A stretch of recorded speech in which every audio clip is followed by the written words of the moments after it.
جس کا نام باب الریان ہے، جس سے قیامت کے دن صرف روزہ دار گزریں گے، ان کے علاوہ اس دروازے سے کوئی دوسرا نہیں گزرے گا۔ لعلکم تتقون، تقوی انسان کے اخلاق و کردار کو سنوارنے میں بنیادی کردار ادا کرتا ہے۔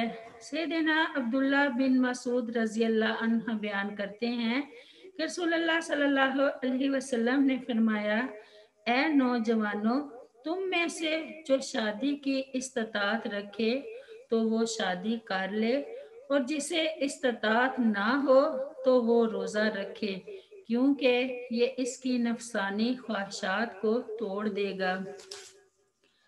اور وَعَلَى الَّذِينَ يُطِيقُونَهُ فِدْيَةٌ طَعَامُ مِسْكِين، اب فدیہ دینے کی رخصت صرف دائمی بیمار آدمی کے لیے ہے جسے صحت یابی کی امید نہ ہو، ورنہ عام بیماری میں اسے بعد میں قضا دینا ہوگی، اور اس بوڑھے شخص کے لیے جس میں روزہ رکھنے کی طاقت نہ ہو۔ سیدنا سلمہ بن اکوع رضی اللہ عنہ بیان کرتے ہیں کہ نبی کریم صلی اللہ علیہ وسلم نے فرمایا کہ جب یہ آیت نازل ہوئی تو جو روزہ نہ رکھنا چاہتا وہ اس کے بدلے میں فدیہ ادا کر دیتا تھا، حتیٰ کہ اس کے بعد والی آیت نازل ہوئی جس نے اسے منسوخ کر دیا۔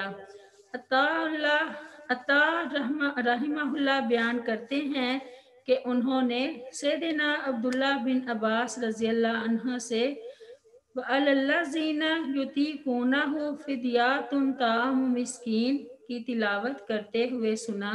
انہوں نے فرمایا کہ یہ آیت منسوخ نہیں ہے، بلکہ یہ ان بڑی عمر کے مرد و عورت کے بارے میں ہے جو روزے کی استطاعت نہیں رکھتے ہیں، وہ ہر دن کے بدلے میں ایک مسکین کو کھانا کھلا دیں گے۔ آیت نمبر 185۔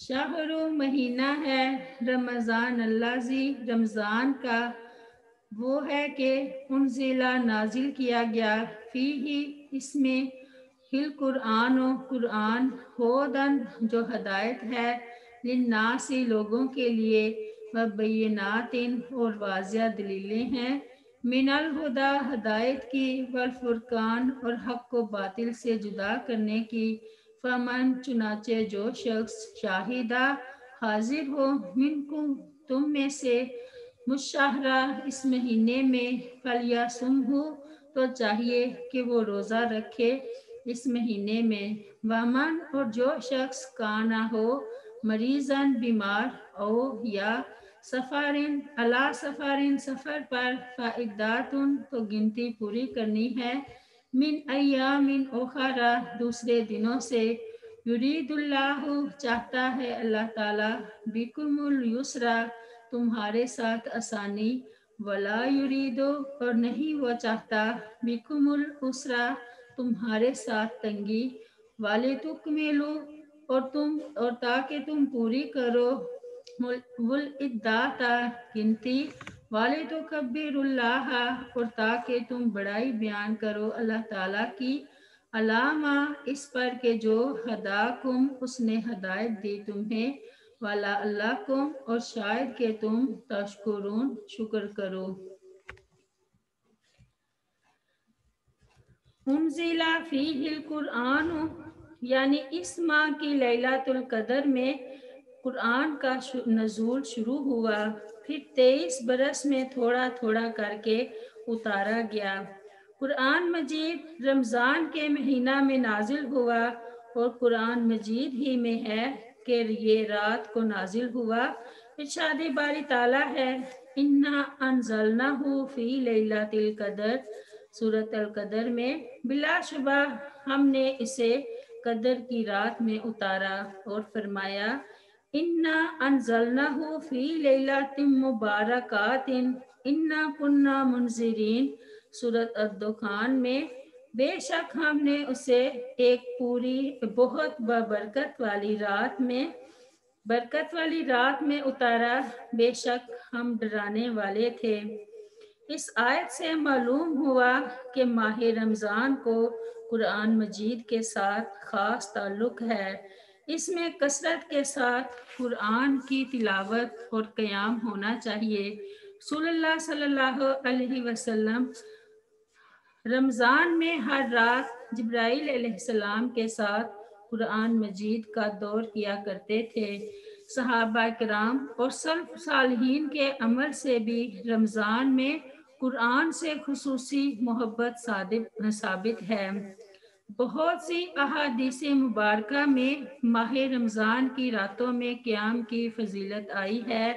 سیدنا ابو ہریرہ رضی اللہ عنہ بیان کرتے ہیں کہ رسول اللہ صلی اللہ علیہ وسلم نے فرمایا، جس شخص نے ایمان اور ثواب کی نیت کے ساتھ رمضان کا قیام کیا، اس کے پہلے گناہ معاف کر دیے جاتے ہیں۔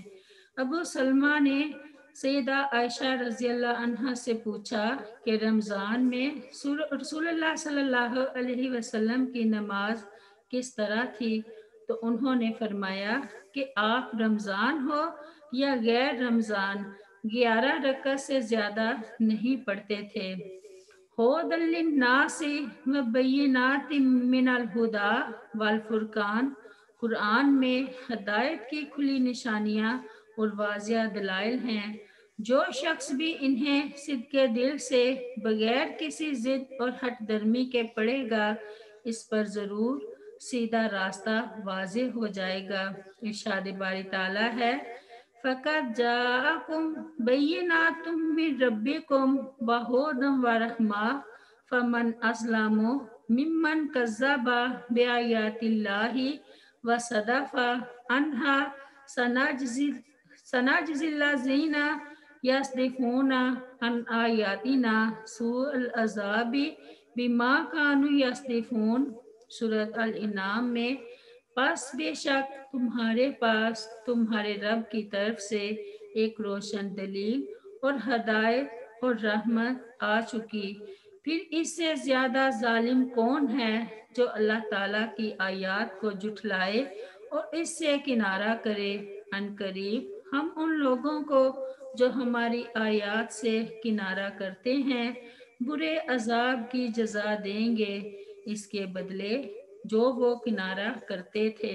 اور فرمایا، یا ایھا الناس قد جاءتکم موعظۃ من ربکم وشفاء لما فی الصدور وہدی ورحمۃ للمؤمنین۔ سورہ یونس میں اللہ تعالیٰ فرماتے ہیں، اے لوگو، بے شک تمہارے پاس تمہارے رب کی طرف سے عظیم نصیحت اور اس کے لیے سراسر شفا جو سینوں میں ہے، اور ایمان والوں کے لیے سراسر ہدایت اور رحمت آئی ہے۔ فرقان سے مراد وہ چیز ہے جو حق و باطل میں اور اہل حق اور اہل باطل میں خط امتیاز کھینچ دے۔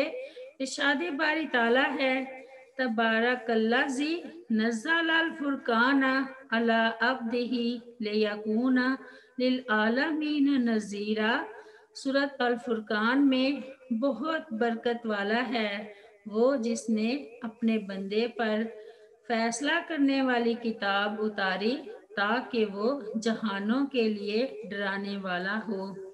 فمن شہد منکم الشہر فلیصمہ، یعنی اس ماہ کا چاند طلوع ہونے کے بعد جو گھر پر موجود ہو وہ ضرور روزہ رکھے۔ سیدنا عبداللہ بن عمر رضی اللہ عنہ بیان کرتے ہیں کہ رسول اللہ صلی اللہ علیہ وسلم نے فرمایا، ہم ان پڑھ قوم ہیں، نہ ہم لکھتے ہیں اور نہ ہمیں حساب آتا ہے، مہینہ اس طرح اور اس طرح اور اس طرح ہوتا ہے۔ آپ نے 2 دفعہ دونوں ہاتھوں کی انگلیوں کو کھول دیا اور تیسری مرتبہ ایک انگوٹھے کو بند کر دیا اور فرمایا، مہینہ اس طرح اور اس طرح اور اس طرح ہوتا ہے۔ پھر آپ نے تینوں مرتبہ اپنی تمام انگلیوں کو کھول دیا، یعنی پورے 30 دن۔